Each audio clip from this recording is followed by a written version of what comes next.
नमस्कार, स्वागत है आपका सत्यहिंदी.com पर। मैं हूं नीलू व्यास और एक बार आपके साथ फिर से जुड़ रही हूं आपके पसंदीदा कार्यक्रम सुनिए सच के साथ, जहां पर हम लेकर आते हैं आपके लिए दिन भर की 5 बड़ी खबरों का विश्लेषण। और इसके पहले कि इस वीडियो की शुरुआत करूं, एक छोटी सी दरख्वास्त है आपसे कि आज के समय में स्वतंत्र पत्रकारिता करना बहुत मुश्किल है, इसलिए आपके समर्थन की ज़रूरत है। इस वीडियो के डिस्क्रिप्शन बॉक्स में जाएं, उसमें एक लिंक है, उस लिंक को क्लिक करें और सत्य हिंदी की सदस्यता लें और सत्य हिंदी को भुगतान करें। इससे आपको निष्पक्ष खबरें मिलेंगी और हमें आपका समर्थन मिलेगा। और जी हाँ, सत्य हिंदी का ऐप भी आ चुका है। अगर आपने गूगल प्ले स्टोर से उसे डाउनलोड नहीं किया है तो ज़रूर कर लीजिएगा। तो चलिए शुरुआत करते हैं सुनिए सच की, क्योंकि आपको जानना चाहिए सच। लेकिन नजर डालते हैं पहले आज की सुर्खियों पर। महाराष्ट्र के गृह मंत्री अनिल देशमुख ने दिया इस्तीफा, दिलीप पाटिल होंगे नए गृह मंत्री। छत्तीसगढ़ में माओवादियों से मुठभेड़ में 22 जवान शहीद, 12 जख्मी। राफेल डील में भारतीय बिचौलियों को मिला 1 मिलियन यूरो का गिफ्ट, एक ऐसी रिपोर्ट सामने आई है। योगी आदित्यनाथ के मुंह से निकला अभद्र शब्द, समर्थकों ने बताया वीडियो को एडिटेड। और शिखर पर पहुंचा कोरोना, एक दिन में आए 1 लाख से अधिक केस। अब बात करते हैं महाराष्ट्र के राजनीतिक उथल पुथल की। आज बॉम्बे हाई कोर्ट ने ये आदेश दे दिए कि सीबीआई इंक्वायरी की शुरुआत हो उस मामले में, उन आरोपों में जहां पर परमबीर सिंह ने पहले सीबीआई जांच की इंक्वायरी की मांग की थी कि जो अनिल देशमुख, जो महाराष्ट्र के गृह मंत्री हैं, उन पर जो आरोप लगे थे कि उन्होंने सचिन वाजे से कहा था कि 100 करोड़ की उगाही बार्स और रेस्टोरेंट से हर महीने होने चाहिए। फिर ट्रांसफर और पोस्टिंग्स के जो मामले सामने आए तो उन सारी चीज़ों पर यह कहा गया कि अब इस पर सीबीआई जांच हो, खासकर जो 100 करोड़ उगाही का मामला सामने आया था। आपको बता दें कि परमबीर सिंह का जो पिटिशन है वो डिसमिस हो गया था क्योंकि उन्होंने एफआईआर दर्ज नहीं की थी। लेकिन आज बॉम्बे हाई कोर्ट ने डॉक्टर जयश्री पाटिल की याचिका पर यह फैसला सुनाया है कि अब 15 दिन के अंदर प्राथमिक जांच सीबीआई को शुरू करना चाहिए और अगर कोई संज्ञेय आरोप साबित होते हैं तो उसमें एफआईआर भी दर्ज होनी चाहिए। ये खबर आते ही अब महाराष्ट्र के जो मौजूदा गृह मंत्री हैं अनिल देशमुख, जिन पर संगीन आरोप लगे थे, उन्होंने अपने पद से इस्तीफा दे दिया है और उस चिट्ठी को, यानी कि जो रेजिग्नेशन लेटर है, उसको ट्वीट भी किया है। लेकिन जो एनसीपी है, जिस पार्टी को बिलोंग करते हैं अनिल देशमुख, उस पार्टी का समर्थन आज भी अनिल देशमुख को है, क्योंकि जो उनके मंत्री हैं, कैबिनेट मंत्री नवाब मलिक, तो उन्होंने कहा है कि हाईकोर्ट का आदेश आने के बाद खुद अनिल देशमुख ने कहा कि अब उनके लिए ठीक नहीं होगा कि इस पद पर वो कंटिन्यू करें, इसलिए उन्होंने इस्तीफा दे दिया है। लेकिन जहां तक पार्टी का सवाल है, यानी कि एनसीपी का स्टैंड है, तो एनसीपी आज भी इस बात को मानती है कि अनिल देशमुख के खिलाफ जो आरोप लगाए गए हैं वो बेबुनियाद है और वो आज भी अनिल देशमुख का पार्टी समर्थन करती है। अब जो नए मंत्री हैं, गृह मंत्री, वो दिलीप पाटिल होंगे और दिलीप वलसे पाटिल, जो कि पहले भी मंत्री रह चुके हैं, उनको काफ़ी एक्सपीरियंस है राज्य के प्रशासन में। लेकिन ये खबर ब्रेक होते होते ही केंद्रीय मंत्री रविशंकर प्रसाद ने तुरंत दिल्ली में प्रेस कॉन्फ्रेंस किया और प्रेस कॉन्फ्रेंस करके ये कहा कि अब उद्धव ठाकरे की सरकार ने नैतिक जो उनका अधिकार है सरकार चलाने का, वो खो दिया है और इसके पहले कभी भी ऐसा नहीं हुआ है कि किसी के खिलाफ इतने संगीन आरोप लगे हों और वो तब भी राज्य कर रहा हो या प्रशासन कर रहा हो। और अब ये इस बात की अटकलें काफ़ी दिनों से लग रही थी और बार बार ये कहा जा रहा था कि अनिल देशमुख रिज़ाइन करेंगे या नहीं करेंगे, इस्तीफा देंगे या नहीं देंगे। उनके खिलाफ कोई एफआईआर दर्ज नहीं हुई थी, लेकिन तमाम संगीन आरोपों के बीच जो महाराष्ट्र की राजनीति थी वो बिल्कुल केंद्र बिंदु बन गई थी पूरे देश की राजनीति का। और जो बीजेपी बनाम जो ऑपोजिशन की लड़ाई है वो बिल्कुल प्ले आउट होती हुई महाराष्ट्र में दिख रही थी। अब क्योंकि सीबीआई की इंक्वायरी शुरू हो जाएगी, सीबीआई की जांच शुरू हो जाएगी, तो सीबीआई की जांच का मतलब ये है कि एक केंद्रीय एजेंसी की दखलंदाजी होगी और जो जिस तरीके की इंक्वायरी वो आगे बढ़ाएगा, क्योंकि इसके पहले भी सीबीआई के खिलाफ कई आरोप लगे हैं कि सीबीआई एक गवर्नमेंट का अंग है, बिल्कुल सरकार उसको जैसे चाहती है सीबीआई को विपक्षी दलों के लिए इस्तेमाल करती है। तो अब देखना ये होगा कि सीबीआई की जो जांच है उस जांच से क्या निकलता है। क्या वाकई में जो आरोप इस समय अनिल देशमुख के खिलाफ लगाए गए हैं क्या सीबीआई उन चार्जेस को प्रूव कर पाती है, नहीं कर पाती? खासकर जो सचिन वाजे का मामला है, ट्रांसफर पोस्टिंग का मामला है, तमाम जो संगीन आरोप परमबीर सिंह ने अपनी चिट्ठी में लगाए थे और इस चिट्ठी को उन्होंने उद्धव ठाकरे को दिया था लिखकर। लेकिन आज सवाल ये है कि आज हाईकोर्ट ने एक ऐसे ऑर्डर को दिया है जिसमें कि ये कहा है कि सीबीआई इंक्वायरी शुरू हो जाए और तब ये जो संगीन आरोप हैं इनके खिलाफ जांच हो। लेकिन सीबीआई कितनी निष्पक्ष होगी, सीबीआई कितनी निष्पक्षता से इस पूरी प्रक्रिया को अंजाम देगी, उस पर लोगों को बहुत सारा संशय है। क्योंकि सीबीआई अक्सर जो विपक्षी पार्टीज़ हैं उनको चुप कराने के लिए किया जाता है, उनको कंट्रोल में रखने के लिए सीबीआई का इस्तेमाल किया जाता है। और ऐसा एक बार नहीं, कई बार इस चीज़ को लेकर आरोप लगे हैं। जिस समय कांग्रेस की सरकार थी तो उस समय भी कहा जाता था कांग्रेस को, उस समय बीजेपी खुद ये कहती थी कि सीबीआई नहीं बल्कि वो कांग्रेस ब्यूरो ऑफ इन्वेस्टिगेशन है। तो अब ये देखना होगा कि क्या बीजेपी सीबीआई को ही, क्या बीजेपी ब्यूरो ऑफ इन्वेस्टिगेशन के तौर पर तो नहीं देखेगी या उसको तो ये सारी चीज़ें अब सामने निकल कर आएंगी। लेकिन तब तक बार बार इस बात को लेकर डाउट रहेगा कि जो उद्धव ठाकरे की सरकार है क्या वो अपना 5 साल का कार्यकाल पूरा करेगी या नहीं करेगी। क्या लॉ एंड ऑर्डर की स्थिति को साइड करके वहाँ पर राष्ट्रपति शासन लगाया जाएगा या नहीं लगाया जाएगा। देवेंद्र फडणवीस एक बार नहीं, कई महीनों से उनकी ये प्रक्रिया चल रही है कि बार बार वो इस बात को साबित करें कि उद्धव ठाकरे महाराष्ट्र की जो सरकार है वो ठीक से नहीं चला पा रहे हैं। और इस बात को एक नहीं कई एग्जाम्पल्स के द्वारा उन्होंने इस बात को साबित करने की भी कोशिश की है। अब देखना यह है कि ये जो सीबीआई की जांच अनिल देशमुख के द्वारा शुरू होती है, क्योंकि अनिल देशमुख गृह मंत्री हैं, गृह मंत्री के पास बड़ा पोर्टफोलियो होता है और गृह मंत्री तक क्या ये सीबीआई अब उद्धव ठाकरे तक पहुंच पाएगी या उद्धव ठाकरे अपने आप को अनिल देशमुख से अलग करके और फिर कोई एक ऑल्टरनेटिव राजनीति तलाशेंगे। वो सारे इस समय बड़े सवाल हैं। लेकिन तब तक बार बार लोग ये सवाल करते रहेंगे कि क्या बीजेपी जो केंद्र सरकार है क्या वो उद्धव ठाकरे की सरकार को 5 साल राज करने देगी या नहीं देगी, या फिर वहां पर राष्ट्रपति शासन लगेगा। इस पर आपका क्या सोचना है, फीडबैक दीजिएगा। मैं आगे चलती हूँ। अब थोड़ा दुखद खबर की ओर मुड़ते हैं और वो खबर आ रही है छत्तीसगढ़ से, जहां पर शनिवार को 22 जवान शहीद हो गए और 12 जख्मी हो गए। अब आपको बता दें कि ये बताया जा रहा है, जो खबरें आ रही हैं कि बहुत ही सुनियोजित तरीके से एक ऑपरेशन चलाने की कोशिश की थी केंद्रीय सुरक्षा बलों ने, जहां पर कि माओइस्ट जो माओवादी हैं उनका प्रभाव क्षेत्र जहां पर बढ़ा है, तो उस प्रभाव को खत्म करने के लिए वो सर्च ऑपरेशंस कर रहे थे। अब आपको बता दें कि 2 टीमें निकली थी, एक सुकमा से 2 कैंप्स की टीम निकली थी और बीजापुर से 8 कैंप की। और ये जो दोनों टीम थी, ये 10 टीमें थी जो माओइस्ट के खिलाफ ऑपरेशंस चलाने के लिए गई थी। और इसमें सीआरपीएफ का जो कोबरा कमांडेंट यूनिट है, एसटीएफ है, छत्तीसगढ़ पुलिस है, ये सारे लोग इस ऑपरेशन में इन्वॉल्व थे। और बताया जा रहा है कि 1000 से ज़्यादा सुरक्षा बल इस ऑपरेशन को अंजाम देने के लिए गए थे। अब आपको बता दें 2 जगह का यहाँ पर उल्लेख करूँगी। तारेम एक जगह है, तारेम से जब आप अलीपुड़ा की तरफ जाते हैं और जोनागुड़ा, ये 2 रोड्स हैं जो अलग अलग इलाकों में जाती हैं। और इन दोनों इलाकों में ये जो सुरक्षा बल है, जो फोर्सेस हैं, जो सिक्योरिटी फोर्सेस हैं, ये दोनों इलाकों में गई। वहाँ उन्हें कोई भी माओवादी नहीं मिला। लेकिन जब वो इन इलाकों से लौट रही थी तो फिर उसके बाद जितने भी माओवादी थे उन्होंने सुरक्षा बलों को घेर लिया। अब वो घेर इसलिए पाए क्योंकि 2 गांव यहाँ पर मेंशन बार बार हो रहे हैं, और एक गांव है जीरा गांव और दूसरा है तेकला गुडोम। ये 2 गांव ऐसे थे जिसको कि माओवादियों ने पहले से ही खाली करा लिया था। यानी कि माओवादियों को ये पूरा अंदेशा था कि सुरक्षा बल उनको खोजते खोजते आएंगे, तो उन्होंने बहुत टैक्टिकली ये दोनों गांव खाली करा लिए। और जब ये सुरक्षा बल वापस लौट रही थी तो इन्हीं दोनों गांव में सारे सुरक्षा कर्मियों को मार गिराया गया। यानी कि जो जवान आज शहीद हुए हैं उनको इन्हीं दोनों गांव में बहुत टैक्टिकली और बहुत स्ट्रैटेजिकली एक रणनीति के तहत इन माओवादियों ने खत्म कर दिया।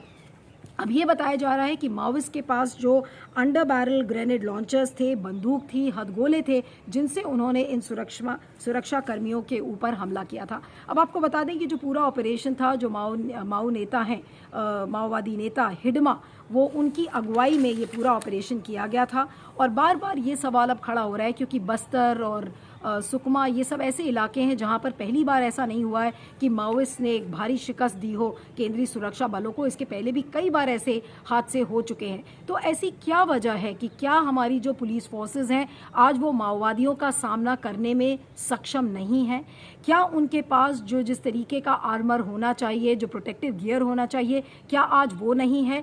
या फिर जो टेरेन है उस एरिया का, उससे जो हमारी सुरक्षा बलें हैं वो ज़्यादा फ्रेंडली नहीं है? अब आपको बता दें कि समय समय पर इस तरीके के ऑपरेशंस को लॉन्च किया जाता है, समय समय पर बार बार इस तरीके के ऑपरेशंस को अंजाम दिया जाता है, लेकिन फिर भी माओइस्ट देखा गया है कि हमेशा सुरक्षा बलों पर भारी पड़ते हैं।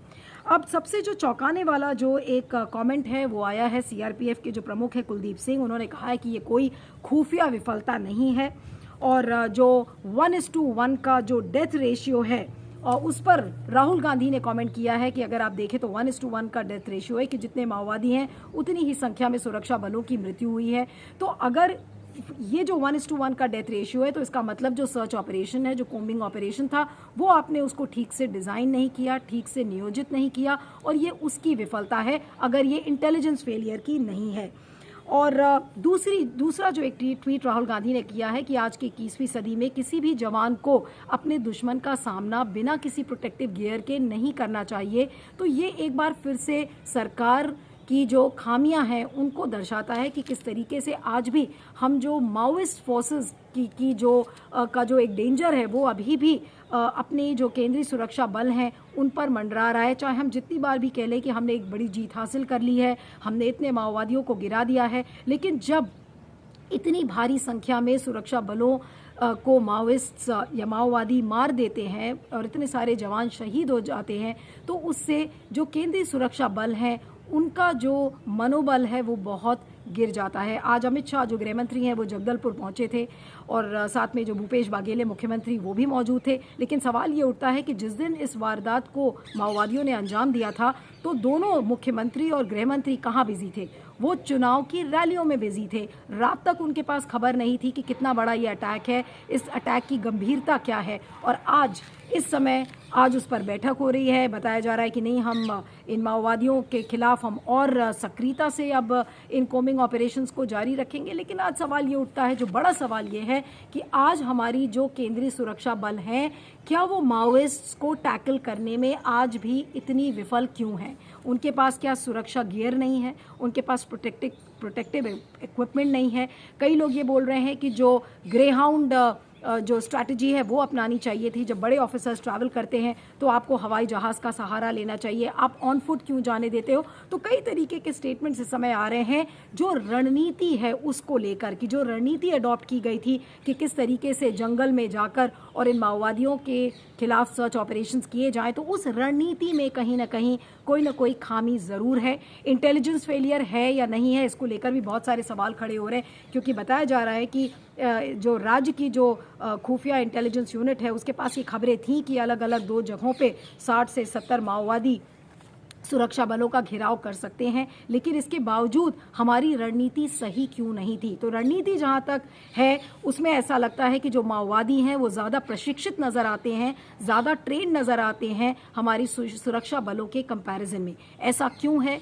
क्या ये लीडरशिप की वहाँ पर प्रॉब्लम है? क्योंकि इतने बार इस तरीके का हमला हो चुका है, लेकिन हर हमले से कहा जाता है कि कोई ना कोई सुरक्षा बल सबक सीखती हैं, लेकिन उसी तरीके का हमला बार बार सुरक्षा बलों के ऊपर होता है। आज भी बताया जा रहा है कि यू शेप्ड अटैक हुआ था इन सुरक्षा बलों के ऊपर, जिसमें कि सिर्फ एक ही एंट्री पॉइंट था और उनके पास निकलने के लिए कोई एग्जिट पॉइंट नहीं था सिवाय एक रास्ते के। तो या तो वो मरते और या तो फिर वो वहाँ से भागते। बहुत भारी संख्या में लोग वहाँ से उन्होंने भागने की भी कोशिश की थी, लेकिन किस बेदर्दी से माओवादियों ने इन सुरक्षा बलों को मार गिराया और आज वो शहीद हो गए। लेकिन सवाल ये उठता है कि हम अपनी रणनीति को कैसे इम्प्रूव कर सकते हैं? इन जंगलों में, ये जो घने जंगल हैं जहाँ पर माओवादी एग्जिस्ट करते हैं, इनकी रणनीति हम पर क्यों भारी पड़ती है? ये सारे समय बड़े सवाल हैं और ये पहली बार ये सवाल नहीं आया है, लेकिन तमाम सवालों के बावजूद ऐसा लगता है कि हमारी रणनीति में, हमारे जो पॉलिटिकल डिसीजंस हैं उनमें कोई ना कोई कमी ज़रूर रह गई है। इस पर आपका क्या फीडबैक है ज़रूर बताइएगा। मैं आगे चलती हूँ। अब बात करते हैं राफेल डील की। जी हाँ, एक बार फिर से राफेल डील, जो राफेल फाइटर जेट्स भारत ने खरीदे थे फ्रेंच डसॉल्ट कंपनी से, वो आज एक बार फिर से स्पॉटलाइट में आ गई है, क्योंकि जो फ्रेंच जर्नल मीडिया पार्ट है उसने एक खबर छापी है 4 अप्रैल को, जिसमें ये बताया गया है कि जो डसॉल्ट एविएशन है, जो कि फ्रेंच एयरक्राफ्ट मैन्युफैक्चरर है, जो कि राफेल फाइटर जेट्स बनाता है, तो उन्होंने एक इनवॉइस प्रोड्यूस की, और उस इनवॉइस है वो उसको फ्रेंच जर्नल मीडिया पार्ट में छापा गया है। और ये जो इनवॉइस की तारीख है वो 30 मार्च 2017 की है, और ये डेफसिस सॉल्यूशन को पे किया गया है कितना, 50% ऑफ दी ऑर्डर, यानी कि 1,17,850 यूरोज का पूरा कॉस्ट था 50 डमीज बनाने का राफेल फाइटर जेट्स का, उसका 50% कॉस्ट डेफसिस सॉल्यूशन को पे किया गया है। अब आपको बता दें कि फ्रेंच एंटी करप्शन अथॉरिटी, उसका नाम है एजेंस फ्रैंकेज एंटी करप्शन, इसको AFA भी कहते हैं। अब ये बताया जा रहा है, इसी मीडिया पार्ट की रिपोर्ट में दिया गया है कि जो AFA के ऑफिसर्स थे, उन्होंने सारे जो डसॉल्ट कंपनी के अकाउंट्स थे उनको खंगाला है, और ये 2017 के अकाउंट थे, उनको पेज बाय पेज उन लोगों ने पढ़ा है। और AFA के जो इंस्पेक्टर्स थे, यानी कि एजेंट्स फ्रैंकेज एंटी करप्शन अथॉरिटी के जो इंस्पेक्टर्स थे, उन्होंने पाया कि एक आइटम था जिसको वो गिफ्ट टू क्लाइंट्स कहते थे, यानी कि क्लाइंट्स को गिफ्ट दी गई है, और उसका अमाउंट क्या है, 50,08,925 यूरोज, लगभग 1 मिलियन यूरोज ये गिफ्ट दिया गया है। अब आपको बता दें कि ये अमाउंट किसको गया है, उसमें लिखा हुआ है ये अमाउंट गया है सुशेन गुप्ता को, जो कि डेफसिस सॉल्यूशंस चलाते हैं। डेफसिस सॉल्यूशन क्या है? डेफसिस सॉल्यूशन एक सब कॉन्ट्रैक्टर है डसॉल्ट एविएशन का, जो कि भारत में एग्जिस्ट करता है। अब आपको बता दें कि सुशांत गुप्ता के खिलाफ ऑलरेडी ED और CBI की जांच ऑगस्टा वेस्टलैंड डील के मामले में चल रही है। वो गिरफ्तार हो गए थे, लेकिन अभी बेल पर छूटे हुए हैं, और अब ये मामला अब फिर से सामने आ गया है। अब आपको बता दें कि राफेल डील के मामले में, राफेल फाइटर जेट्स के मामले में पिटिशंस फाइल हुई थी, और सुप्रीम कोर्ट ने प्रधानमंत्री नरेंद्र मोदी, यानी कि मोदी सरकार को इस पर क्लीन चिट दी थी कि ये जो जितना भी जो गवर्नमेंट एक्विजिशन हुआ था और जो प्रोक्योरमेंट हुआ था, उस पर कोई डाउट नहीं है, ऐसा सुप्रीम कोर्ट का कहना था। जो 2018 का दिसंबर 14 का जो वर्डिक्ट था, उसमें ये सुप्रीम कोर्ट ने साफ साफ लिखा था कि there is no doubt in decision making process in the procurement of 36 jets. लेकिन अब जब ये सामने आया है और ये फ्रेंच एंटी करप्शन अथॉरिटी, यानी कि एजेंट्स फ्रैंकेज एंटी करप्शन ने इन तथ्यों को पाया है, तो अब देखना ये होगा कि इसके बेसिस पर क्या अब वापस कोई लीगल प्रक्रिया शुरू हो सकती है या नहीं हो सकती। बार बार विपक्षी पार्टीज, खासकर कांग्रेस ने इसको एक बहुत बड़ा मुद्दा बनाया था 2019 के चुनाव में, और कहा गया था कि जिस कॉस्ट पर खरीदा गया है वो कॉस्ट बहुत ज़्यादा एग्जॉर्बिटेंटली हाई कॉस्ट पर खरीदा गया है, और ये एक चुनावी मुद्दा भी इसको कांग्रेस ने बनाया था। लेकिन सुप्रीम कोर्ट के वर्डिक्ट आने के बाद जब उसमें क्लीन चिट दी गई, तो एक तरीके से बिल्कुल जो राफेल डील का जो पूरा एक तरीके से हम कहें कि जो पूरी उसकी गठरी थी उसको बंद कर दिया गया। लेकिन अब ये एक बार फिर से ये गठरी खुली है, और इस गठरी को खोलने वाला और कोई नहीं बल्कि फ्रांस की खुद एंटी करप्शन अथॉरिटी है। एक छोटी मोटी एजेंसी नहीं है, फ्रांस की एंटी करप्शन अथॉरिटी की ये जो पूरी रिपोर्ट है, इसके हवाले से जो फ्रेंच जर्नल मीडिया पोर्ट ने छापी है, तो ये अपने आप में एक बड़ा टर्निंग पॉइंट है राफेल फाइटर जेट्स के मामले में। आपको बता दें कि जो 36 राफेल फाइटर जेट्स भारत ने मंगवाए थे, उसमें से कितने फाइटर जेट्स अब इंडिया आ चुके हैं। अब क्या दोबारा इस पर फिर से इस पर खोजबीन शुरू होगी, ये देखना होगा। लेकिन आज एक तरीके से जो कांग्रेस जिन बातों को कहकर और बीजेपी पर हावी हो रही थी, और जिन बात, तो आज वो कहीं ना कहीं साबित हो रही है। और उससे भी बड़ी बात यह है कि जो बार बार ये कहा जा रहा है कि अब मोदी सरकार में कोई बिचौलिए नहीं है, हमने मिडिलमैन को ख़त्म कर दिया है, मिडिलमैन को कोई घूस नहीं दी जाती है, तो इस रिपोर्ट से एक बार साफ होता है कि जहाँ तक जो सुरक्षा में जो प्रोक्योरमेंट का मामला है, डिफेंस प्रोक्योरमेंट के मामले हैं, वो आज भी इस पूरी एक मिस्टीरियस प्रक्रिया में अभी भी घिरे हुए हैं। ऐसा नहीं है कि डिफेंस में जो प्रोक्योरमेंट्स होते हैं वो बहुत साफ और बिल्कुल एक क्लीन स्लेट डील होती है, ऐसा नहीं है। और आज भी बिचौलियों को पैसे दिए जाते हैं। ये कम से कम जो 2017 की जो राफेल डील है और जिस तरीके की रिपोर्ट आज आई है, उससे आज एक बार फिर से साबित होता है कि जो डिफेंस प्रोक्योरमेंट जो डील्स होती हैं वो आज भी एक जाल में बुनी हुई हैं, जहां पर बिचौलिए, डिफेंस कंपनीज और सरकार की मिली भगत से ही काम होता है। और इसे और कोई नहीं बल्कि फ्रेंच एंटी करप्शन अथॉरिटी की जो ये यूनिट है, इसने इसको साबित किया है। और एक बात जो सबको हैरान करती है कि गिफ्ट आइटम आप छोटा मोटा नहीं लिखते हैं, बल्कि ये कितना गिफ्ट है, 1 मिलियन यूरोज, यानी कि अगर इसको भारत की करेंसी में आप देखें तो 8.62 करोड़, यानी कि लगभग 8.5 करोड़ रुपए का आपने गिफ्ट दे डाला है अपने क्लाइंट्स को। तो किस तरीके का ये पूरा डिफेंस डील रही होगी राफेल फाइटर जेट्स की, जिसको लेकर कॉस्टिंग को लेकर खासकर कांग्रेस ने काफ़ी बढ़ चढ़ कर बोला था, लेकिन उस समय कांग्रेस को गलत साबित किया गया। सुप्रीम कोर्ट ने भी एक क्लीन चिट दी थी, लेकिन आज ये केस एक बार फिर से लोगों की नज़र में उजागर हुआ है। अब आगे देखना होगा कि इस पर नैतिक आधार पर बीजेपी अब इस पर क्या रिएक्शन देती है, इस पर आपका क्या फीडबैक है। लेकिन आपको चलते चलते ये ज़रूर बताना चाहूँगी कि ये वही मोदी सरकार है जो बार बार कहती है कि ना खाऊंगा ना खाने दूंगा। तो अगर ये रिपोर्ट में कोई भी सत्यता है, कोई भी सब्सटेंस है, तो अब मोदी जी ये बताएं कि ये जो 1 मिलियन यूरोस की जो गिफ्ट दी गई है, तो ये किसको खिलाई गई है, किसके खाते में दी गई है। इस पर आपका क्या फीडबैक है ज़रूर बताइएगा। मैं आगे चलती हूँ। अब बात करते हैं उत्तर प्रदेश के मुख्यमंत्री योगी आदित्यनाथ की। वो बैठे तो मुख्यमंत्री की कुर्सी पर हैं, बहुत सोच समझकर और बहुत सोच विचार कर वो अपने बयान भी देते हैं और बहुत कहा जाता है कि संजीदगी से देते हैं। लेकिन आज वो कुछ ऐसा कर बैठे शायद जिसकी उन्होंने कल्पना भी नहीं की थी। आज उनको टीका लगाया गया, उन्होंने कोरोना का टीका लगवाया, और जैसा कि हर सेलिब्रिटी पर्सनालिटी या मंत्री या मुख्यमंत्री करता है कि टीका लगवाने के बाद एक कस्टमरी साउंड बाइट वो किसी न्यूज़ वायर एजेंसी को देते हैं, तो उसी तरीके से योगी आदित्यनाथ ने भी अपनी एक कस्टमरी न्यूज़ साउंड बाइट दिया, जिसमें वो ये कह रहे थे कि वो सारे साइंटिस्ट को और मोदी सरकार को धन्यवाद दे रहे थे, अभिनंदन कर रहे थे कि ये इस तरीके का टीकाकरण अभियान शुरू हुआ है वगैरह वगैरह। लेकिन जो कैमरामैन, वो ANI का कैमरा था, यानी कि एशियन न्यूज़ इंटरनेशनल का वो कैमरा था जो उनके कमरे में था। उसमें आप पीछे तस्वीर देख सकते हैं, एक मोदी जी की तस्वीर है, 2 और तस्वीरों के एक वुडन बैकड्रॉप है जिसके सामने योगी आदित्यनाथ जी खड़े हैं। लेकिन जो कैमरामैन उस साउंड बाइट को शूट कर रहा था, उस कैमरामैन का हाथ बेचारे का थोड़ा सा हिल गया, और जैसे ही वो कैमरा हिला तो उसके बाद योगी जी के मुंह से एक ऐसा अभद्र शब्द निकला जिसको मैं यहाँ पर कैमरे के सामने नहीं बोल सकती हूँ,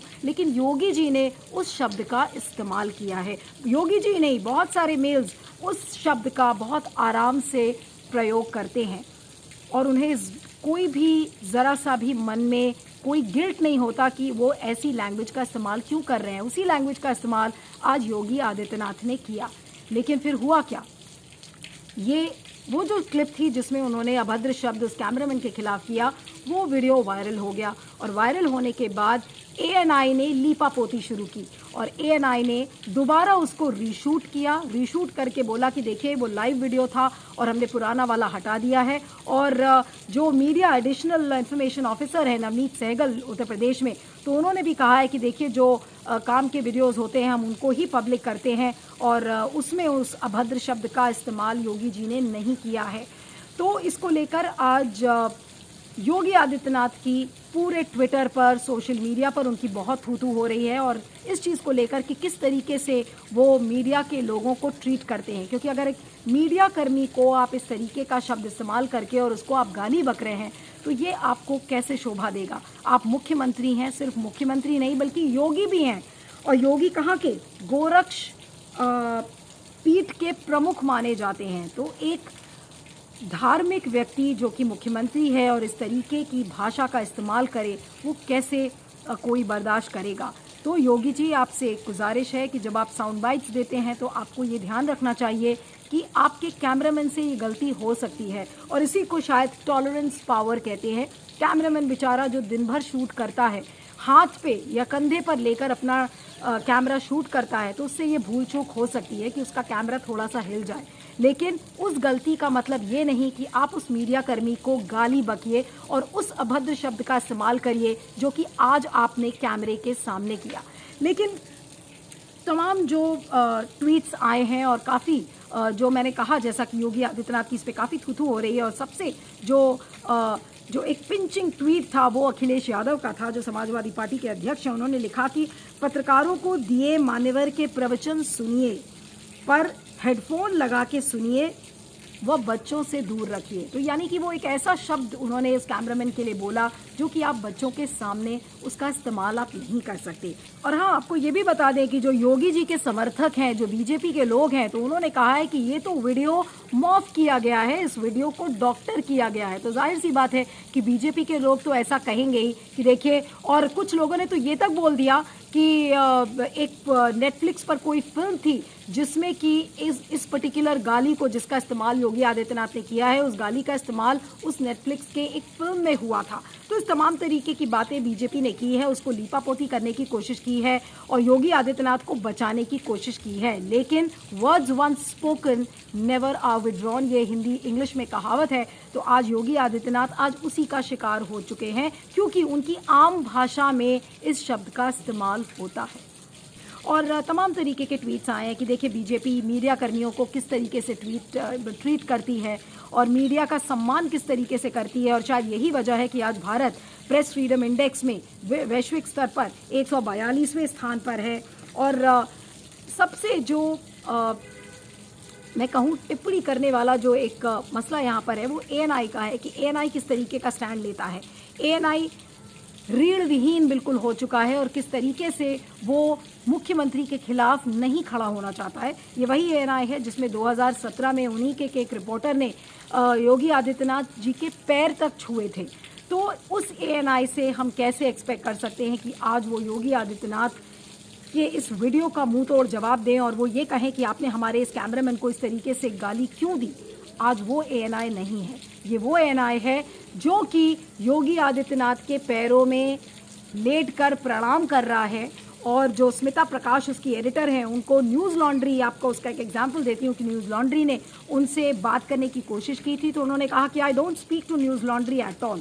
उन्होंने बिल्कुल मना कर दिया। उसके बाद कई क्वेश्चंस उनको भेजे गए जिसका उन्होंने कोई जवाब नहीं दिया। तो जाहिर सी बात है कि स्मिता प्रकाश या एएनआई बिल्कुल भी योगी आदित्यनाथ को गुस्सा नहीं कर सकते हैं, और अगर गुस्सा करेंगे तो फिर उनका वहां पर काम करना मुश्किल हो जाएगा। तो दोस्तों, आप देख लीजिए कि आज योगी आदित्यनाथ हैं, लेकिन बीजेपी के मंत्रियों की कमी नहीं। अभी देखिए आप, असम के जो मंत्री थे पीयूष हजारिका, उनके बारे में भी मैंने आपको बताया था कि उन्होंने किस तरीके से मीडिया कर्मियों को ट्रीट किया था।